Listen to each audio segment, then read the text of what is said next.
Here we have the electron beam deflection tube. I've turned the filament power on, and now I'm going to increase the high voltage supply and let's see what happens. Hopefully you can see a blue line appearing on the plate in the center of the evacuated vessel. So I've got the voltage up to 4 kV now, and hopefully you can see a nice horizontal blue line going along the axis of the scale that's been put on the plate inside. So now I'm going to turn on the power supply to the Helmholtz coils. There's a pair either side of the evacuated bulb, and then if I gradually increase the current, hopefully you can see that the electron beam is being deflected downwards in a curve. So that's 0.5 amps. You can see the extent of the deflection. If I increase it a bit more, you can see the curve. It's gradually increasing. If I take that back to 0.5 amps and then see what effect changing the high voltage to the electron gun has. So if we take that down to 3 kV, you can see that's increased the curvature of the line, and as we increase the voltage back up towards 5 kV, you can see the line is flattening off. And reducing the voltage again, see the beam eventually starts to become faint. You can see the curvature is quite increased.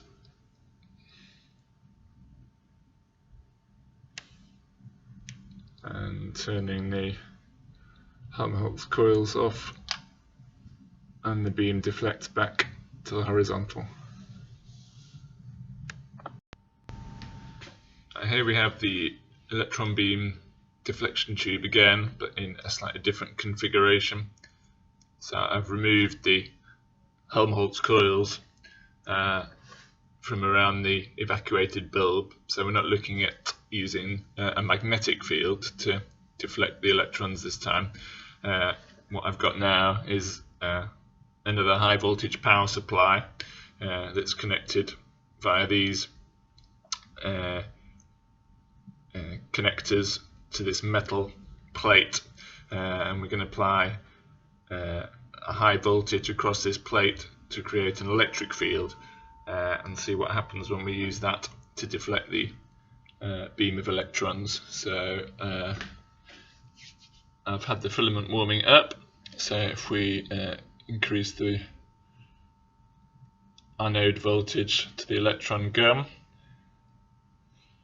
you can see we get, as the voltage increases, we get a more intense beam of electrons.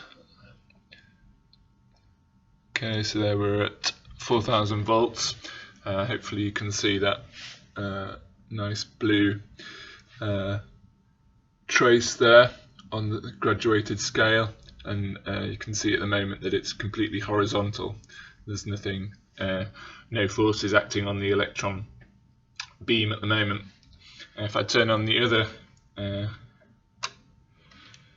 voltage supply, so this is acting across here, so we're going to apply an electric field. You can see we're already starting to get a slight deflection, and if I increase the voltage here, you can see there's a arc, a parabola beginning to become visible.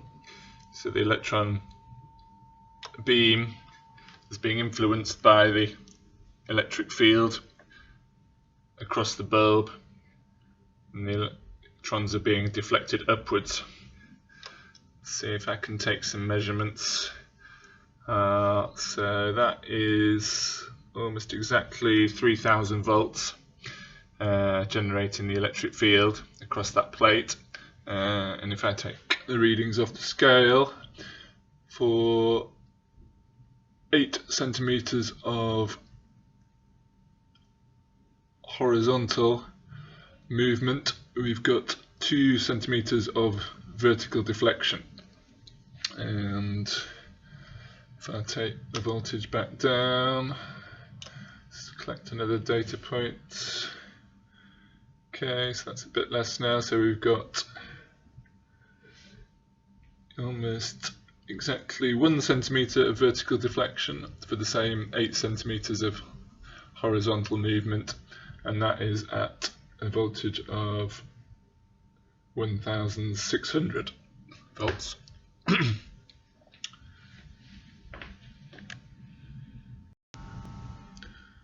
So now I've combined the previous two setups. So I've got both the Helmholtz coil to control the magnetic field and an additional high voltage power unit connected across the electric plate to control the electric field. So now we can, by combining the adjustments of both fields, we can use experimentally this procedure to investigate the velocity of the electrons and the specific charge of the electron. So if we first turn the electron gun on, let's get that up to a working voltage.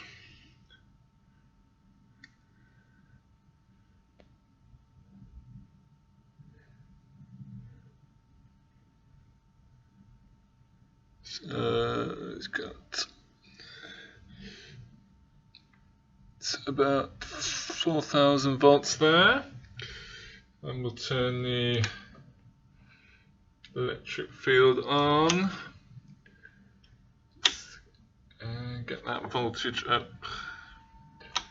so we're getting a reasonable amount of deflection.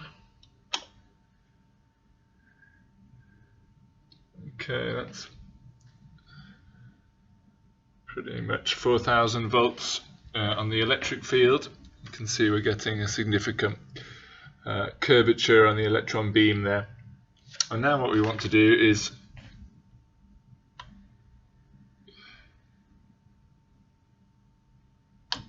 turn on the magnetic field and try and balance out the two sets of forces so that we end up with the electron beam emerging horizontally at the far end of the beam path. And we can do that by adjusting the current going through the Helmholtz coils. So you can see there's a slight bow in the electron beam, so it's being deflected both by the magnetic field and the electric field. I'm just trying to do a fine adjustment of the magnetic field such that the overall effect is to balance the forces, and this then makes the calculations possible to work out the velocity of the electrons and the specific charge. So there we are, that's just about balanced.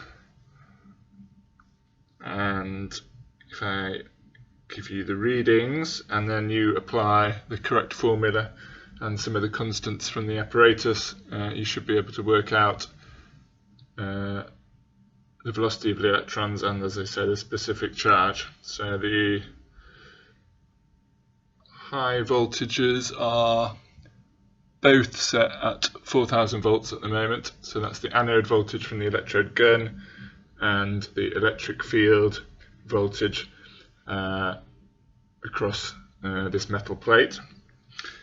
The current going through the Helmholtz coil is 0.75 amps, and then the constants that you need to know are the Helmholtz coil, the number of windings is 320, and the radius of the coil is 68 millimeters. And the other constant for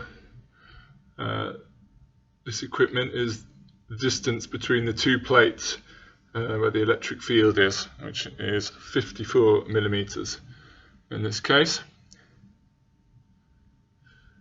So if I do some adjustments so we can get another data point, you turn the current down and turn the electric field down. Let's see if I can get another balance point.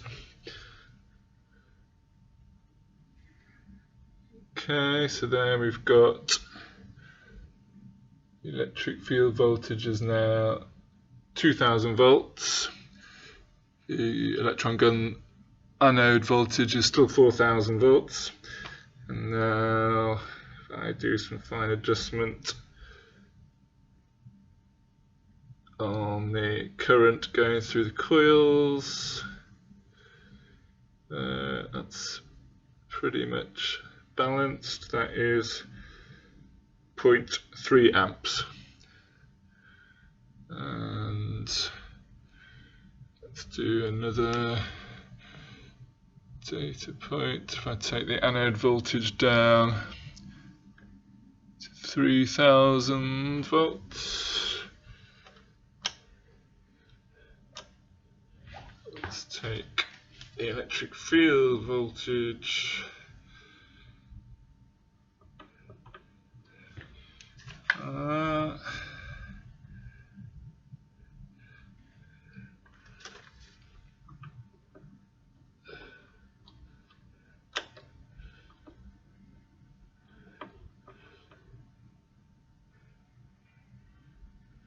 electric field voltage is also 3000 volts now, and let's adjust the magnetic field. That's roughly in balance, and that is 0.6 amps.